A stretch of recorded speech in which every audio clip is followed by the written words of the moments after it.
6월 23일 목요일 매일 성경 묵상을 시작합니다. 오늘 함께 나눌 말씀은 사무엘상 29장 1절에서 11절 말씀입니다. 사무엘상 29장 1절에서 11절 말씀을 제가 봉독합니다.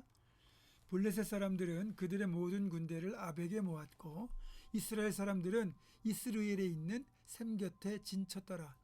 블레셋 사람들의 수령들은 수백 명씩 수천 명씩 인솔하여 나아가고 다윗과 그의 사람들은 아기스와 함께 그 뒤에서 나아가더니 블레셋 사람들의 방백들이 이르되 이 히브리 사람들이 무엇을 하려느냐 하니 아기스가 블레셋 사람들의 방백들에게 이르되 이는 이스라엘 왕 사울의 신하 다윗이 아니냐. 그가 나와 함께 있은지 여러 날 여러 해로되 그가 망명하여 온 날부터 오늘까지 내가 그의 허물을 보지 못하였노라. 블레셋 사람의 방백들이 그에게 노한지라. 블레셋 방백들이 그에게 이르되 이 사람을 돌려보내어 왕이 그에게 정하신 그 처소로 가게 하소서.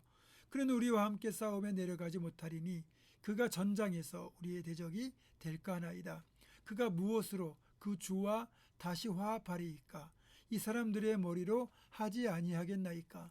그들이 춤추며 노래하여 이르되 사울이 죽인 자는 천천히요 다윗은 만만히로다 하던 그 다윗이 아니니까 하니 아기스가 다윗을 불러 그에게 이르되 여호와께서 살아계심을 두고 맹세하노니 네가 정직하여 내게 온 날부터 오늘까지 네게 악이 있음을 보지 못하였으니 나와 함께 진중에 출입하는 것이 내 생각에는 좋으나 수령들이 너를 좋아하지 아니하니 그러므로 이제 너는 평안히 돌아가서 블레셋 사람들의 수령들에게 거슬러 보이게 하지 말라 하니라. 다윗이 아기스에게 이르되 내가 무엇을 하였나이까. 내가 당신 앞에 오늘까지 있는 동안에 당신이 종에게서 무엇을 보셨기에 내가 가서 내 주 왕의 원수와 싸우지 못하게 하시나이까 하니 아기스가 다윗에게 대답하여 이르되 네가 내 목전에 하나님의 전령같이 선한 것을 내가 아나. 블레셋 사람들의 방백들은 말하기를 그가 우리와 함께 전장에 올라가지 못하리라 하니 그런즉 너는 너와 함께 온 내 주의 신하들과 더불어 새벽에 일어나라. 너희는 새벽에 일어나서 발거든 곧 떠나라 하니라. 이에 다윗이 자기 사람들과 더불어 아침에 일찍 일어나서 떠나 블레셋 사람들의 땅으로 돌아가고 블레셋 사람들은 이스라엘로 올라가니라. 아멘. 오늘 29장 본문에는 다윗이 진퇴양난의 수렁에 빠진 장면이 기록되어 있습니다. 자신이 머물러 있어야 될 가나안 땅을 떠나서 블레셋 가드로 망명한 다윗. 나름대로는 세상적인 지혜로 별 어려움 없이 잘 지내고 있었지만 드디어 다윗 인생 최대의 위기에 봉착하게 됩니다. 그것은 다름 아닌 이제 이스라엘과 블레셋 사이의 대대적인 전투를 앞두고 동족인 이스라엘 편에 설 것인가 아니면 망명지인 블레셋 편에 설 것인가 하는 어찌 보면 정체성의 위기 속에서 어느 한쪽을 반드시 선택해야 되는 위기에 몰려있던 겁니다. 만약에 블레셋 편에 서서 이스라엘과 싸울 경우 다윗은 이스라엘의 철천지 원수가 되어서 다시는 이스라엘로 돌아갈 수도 없고요. 또 이스라엘의 왕의 자격도 상실하는 겁니다. 자기 백성과 싸우는 왕이 무슨 왕이 되겠습니까? 그리고 결정적으로 더 이상 하나님의 마음에 합한 사람이 될 수 없게 됩니다. 반대로 마음을 바꾸어 이스라엘 편에 선다면 앞에서 말한 이런 실패는 겪지 않겠지만 자신에게 시글락까지 내어주면서 자신을 믿고 호의를 베풀어준 가드왕 아기스의 은혜를 저버린 배은망덕한 의리 없는 비열한 배신자라는 비난 역시 면치 못하게 될 겁니다. 결국 이스라엘 편에 서든지 아니면 블레셋 편에 서든지 다윗은 비난을 받아야 되는 그리고 벗어날 수 없는 굴레에 갇혀버린 셈이 되는 겁니다.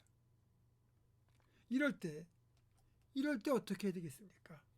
여러분들도 정답을 아시겠지만 이럴 때는 기도밖에는 방법이 없습니다. 죽기 살기로 하나님께 매달려서 하나님의 도움을 구하는 것밖에 방법이 없습니다.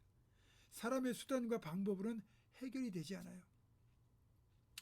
우리가 사람의 수단이나 방법을 사용하면 당장의 급한 불은 끌 수 있을지 몰라도 반드시 부작용, 후유증이 생기거든요.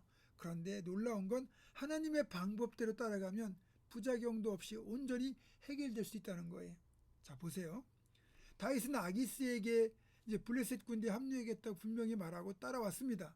이제 와서 말을 바꿀 수도 없고 또 자신들의 부하들을 이끌고 돌아갈 수도 없어요. 그냥 아기스와 함께 블레셋 군대에 합류할 수밖에 없어요. 결국 이제 전쟁이 시작되면 동족 이스라엘과 싸워야 되고 이스라엘 백성들로부터는 매국노 내지는 철천지 원수가 되어 다시는 이스라엘로 돌아갈 수도 없는 상황입니다. 여러분, 이렇게 곤란한 일이 생길수록, 감당하기 힘든 상황이 닥칠수록 하나님께 해결책을 기도로 구해야 됩니다. 그것만이 살 길이에요. 그러니까 전쟁터를 향하는 그 발걸음 내내 다윗의 마음속에서는 하나님을 향하여 간절한 기도가 드려지고 있었습니다. 살려달라는 기도가 드려진 거죠. 그리고 다윗의 기도를 들으신 하나님께서 드디어 일하기 시작하셨습니다. 하나님은 블레셋 사람들을 이용하셔서 다윗을 전쟁터에서 건져주셨어요. 이 블레셋 방백들이 나서가지고 아기스에게 이렇게 따집니다. 왕이시여, 이 사람이 만약 배신일에 대해서 사울 편에 붙는다면 곤란합니다. 만약에 왕께서 다윗을 돌려보내지 않는다면 우리가 돌아가겠습니다. 다윗을 택하든지 우리를 택하든지 양당 간에 결정하십시오. 결국 아기스는 다윗을 돌려보내지 않을 수 없게 됐죠. 그것도 다윗에게 미안하다고 거듭 사과를 하면서 돌려보내게 됩니다. 다윗은 오히려 아기스에게 내가 잘못한 게 뭐가 있느냐고 큰 소리를 치면서 돌아가죠. 그렇지만 속으로는 쾌재를 불렀을 겁니다. 다윗을 이스라엘의 배신자로 만들지도 않고 가드왕 아기스의 배신자로도 만들지 않는 하나님의 기가 막힌 해결책을 우리는 보고 있습니다. 이런 절묘한 해결책을 만들어낼 수 있는 분은 오직 하나님밖에 없습니다. 우리가 살다 보면 이런 내 힘으로는 빠져나갈 수 없는 정말 진퇴양난의 고비를 만날 때가 있어요. 문제는 꼭 일을 저질러 놓고 나서야 뒤늦게 그 사실을 깨닫는다는 거죠. 여러분, 그래도 늦지 않았습니다. 그때라도 무릎 꿇고 하나님께 도움을 간구하면 반드시 길은 열리게 되어 있습니다. 하나님이 해결하시거든요. 여러분, 지금 만약에 여러분 곤란한 상황에 처해 있다면 무조건 기도하십시오. 그것만이 여러분의 해결책입니다. 내가 감당하기 힘든 어려움이 있습니까? 그건 역시 하나님께 기도로 맡기십시오. 사람을 절대로 의지하지 말고 세상 방법 찾지 말고 하나님만 찾으시고 하나님의 도우심을 구하십시오. 그러면 다윗을 이 진퇴양난의 수렁에서 건지신 하나님께서 여러분도 구원해 주시고 건져 주실 겁니다. 그런 우리가 되기를 주님의 이름으로 축원합니다. 기도하겠습니다. 진퇴양난의 수렁에서 하나님께 기도할 때 우리를 건져 주시는 그 놀라운 일하심을 다윗에게서 보게 됩니다.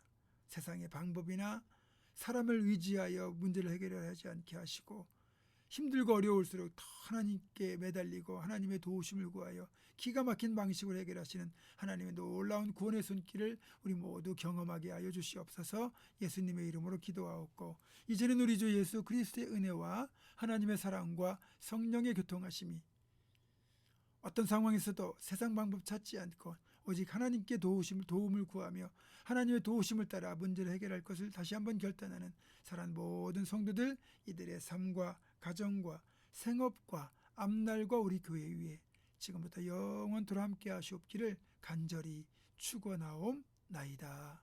아멘.